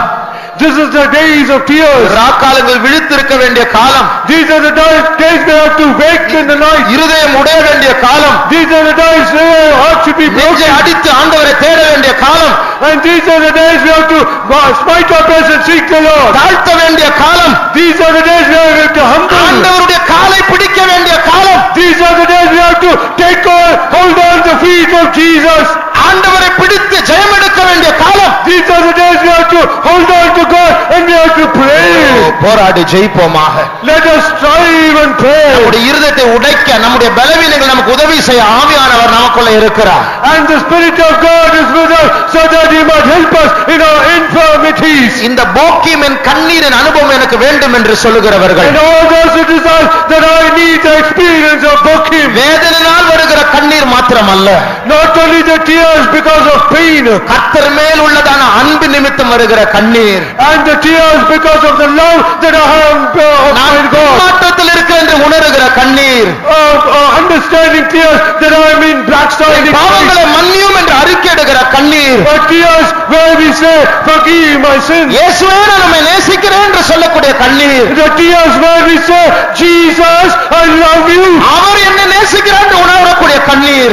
A tear that we have an understanding that we love him. அந்த கண்ணீரின் அனுபவம் எனக்கு ஒரு ஆவியாய் வேண்டும் என்று சொல்லுகிற கரங்களை உயர்த்துவோம். All those who say that experience of tears should be a spirit to me, lift up your hands. கரங்களை உயர்த்தினவர்கள் கேளுங்கள், ஒரு சத்தம் கேட்டுக்கொண்டே இருக்கிறது. And all those who lift up your hands, hear a voice. கிருபை உண்டாவதாக. Grace be. கிருபை உண்டாவதாக. Grace be to you. நீ அதிகமாக சத்தத்தை உயர்த்த அவசியம் இல்லை. And you need not lift up your voice. உனக்கு முன்பாக நிற்கிறதான அந்த மலையை உன் கண்ணீர் பிளக்க போகிறது. And before that mountain that is standing before you, your tears is going to break it. உன் இருதயத்தை கர்த்தர் இப்பொழுதே உடைத்துக் கொண்டிருக்கிறார். And God is breaking your heart now. கர்த்தருடைய ஆவியானவர் நம்மத்தில் அசைவாடி கொண்டிருக்கிறார். The Spirit of the Lord is moving in our midst. உன் பிரச்சனை நிமித்தம் நீ அழாதே. Do not cry for your problem. உன் இருதயத்தின் நிமித்தம் நீ அழுவாயாக. Because of your heart, cry to the Lord. ஆண்டவரை தரிசித்து நீ அழுவாயாக. Love the Lord and cry. அப்பொழுது உன் பிரச்சனை பிளந்து விடும். Then your problem, it will become asunder. நீ சுற்றி நடக்க வேண்டாம், நீ நேராய் நடக்க போகிறாய். You need not run to and fro. You are going to walk straight. உனக்கு முன்பா ஒரு பாதையை திறக்க போகிறார். God is going to open a path right before you. எங்களை நிரப்ப மாட்டவரே, உடைய ஆவியை தாரும், அந்த கண்ணீரின் ஆவியை தாரும் ஆண்டவரே. அப்பா ஏசப்பா, ஏசப்பா வாரும் ஆண்டவரே. மனம் திரும்புதலை தாரும் ஏசப்பா. மாற்றும், எங்களை மாற்றும் அப்பா. இயேசுவே, இயேசுவே, இயேசுவே, mercy Jesus, இயேசுவே. கிருபை உண்டாவதாக. Grace be to it. கிருபை உண்டாவதாக. Grace be to it. கிருபை உண்டாவதாக. Grace be to அந்த it. கிருபை நம்மை சந்தித்துக் கொண்டிருக்கிறது. That grace is meeting us. அந்த கிருபை கிருபையாய் வருகிறது. And the grace, it comes as a grace. அந்த கிருபை கண்ணீராய் வருகிறது. The grace comes as a tear. கிருபை அபிஷேகமாய் The வருகிறது. grace comes as an அந்த anointing. கிருபை ஒரு வரமாய் வருகிறது. The grace comes as a gift. அந்த கிருபை விடுதலாய் வருகிறது. The grace comes as a அந்த deliverance. கிருபை ஒரு விசுவாசமாய் வருகிறது. The grace comes as a faith. கிருபை ஆரோக்கியமாய் வருகிறது. The grace comes as an அந்த healing. கிருபை பரிசுத்தத்தின் வைராக்கியமாய் வருகிறது. The grace comes as a zeal for holiness. கிருபை உண்டாவதாக. Grace be to it. கிருபை உண்டாவதாக. Grace be to it. கிருபை உண்டாவதாக. Grace be to it. உனக்கு கிருபை உண்டாவதாக. Let there be grace. உனக்கு கிருபை உண்டாவதாக. Let there be grace to you. பின்மாற்றத்தில் இருக்க உனக்கு கிருபை உண்டாவதாக. And about standing there. பாவத்தோடு போராடுகிற உனக்கு கிருபை உண்டாவதாக. It's in grace for you. கண்ணீரில் பாதையில் போகிற உனக்கு கிருபை உண்டாவதாக. Go to the path of tears. Grace be to you. Shabbat.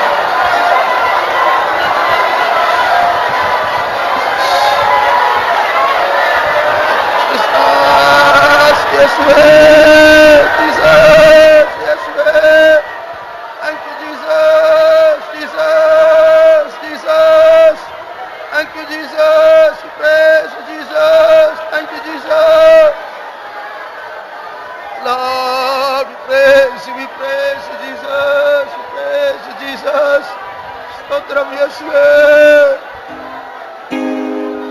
என்னை முற்றும் மாற்றிட உன்னத பலனூற்றிடும் இன்னும் இன்னும் ஈசனே உன்னல் வாரங்கள் நீந்திடும் கண்ணீர்கள் சிக்கிடாமல் கண்மணி போல் காத்திடும் கண்மாலையும் மீட்பரும் காவலும் நீரே என்னை முற்றும் மாற்றிட உன்னத பலனூற்றிடும் இன்னும் இன்னும் ஈசனே உன்னல் வாரங்கள் நீந்திடும் கண்ணீர்களும் சிக்கிடாமல் கண்மணி போல் காத்திடும் கண்மாலையும் மீட்பரும் காவலும் நீரே என்னை மற்றும் மாற்றிட உன்னத பலனூற்றிடும் இன்னும் இன்னும் ஈசனே நல்வாரங்கள் நீங்கிடும் கண்ணீர்களும் சிக்கிடாமல் கண்மணி போல் காத்திடும் கண்மாலையும் மீட்பரும் காவலும் நீரே என்னை மற்றும் மாற்றிட உன்னத பலனூற்றிடும் இன்னும் ஈசனே நல்வாரங்கள் நீங்கிடும் கண்ணீர்களும் சிக்கிடாமல் கண்மணி போல் காத்திடும் கண்மலையும் மீட்பரும் காவலும் நீரே.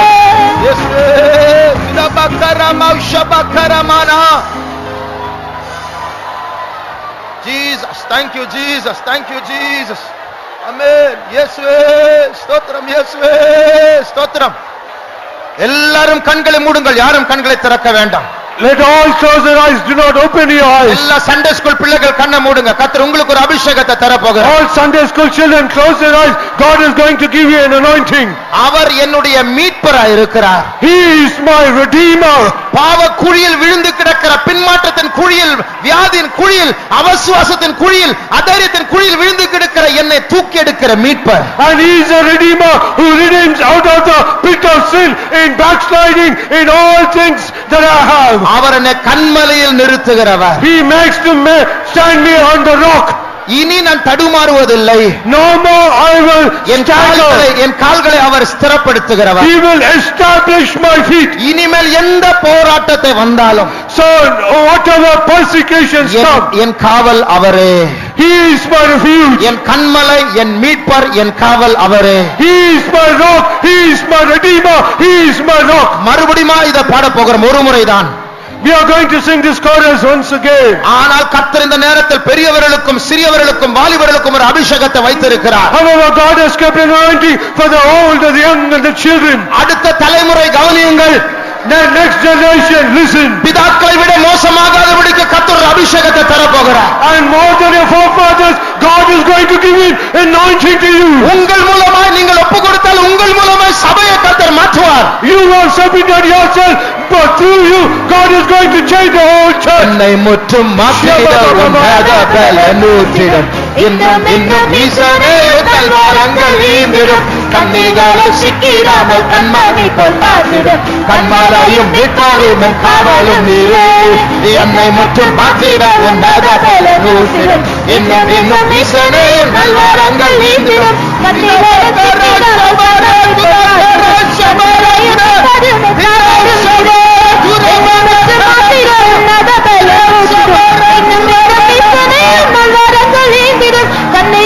சிக்கிடாமல் கண்மணி போல் காத்திடும் கண்மலையும் மீட்பரும் காவலும் நீரே என்னை மற்றும் மாற்றிட உன்னத பலனூற்றிடும் இன்னும் இன்னும் ஈசனையும் நல்வாரங்கள் நீந்திடும் கண்ணீர்களும் சிக்கிடாமல் கண்மணி போல் காத்திடும் கண்மலையும் மீட்பரும் காவலும் நீரே.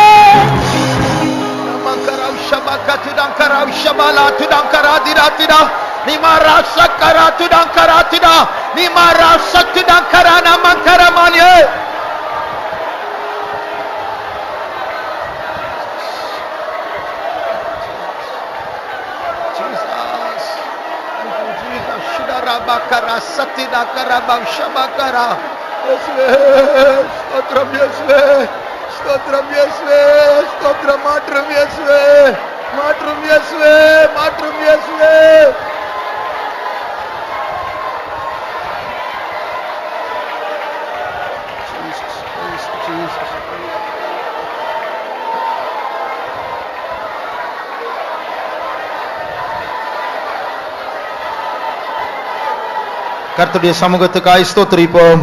ஸ்தோத்திரம் ஸ்தோத்திரம் ஸ்தோத்திரம் ஸ்தோத்திரம் ஸ்தோத்திரம் ஸ்தோத்திரம் ஸ்தோத்திரம் ஸ்தோத்திரம்.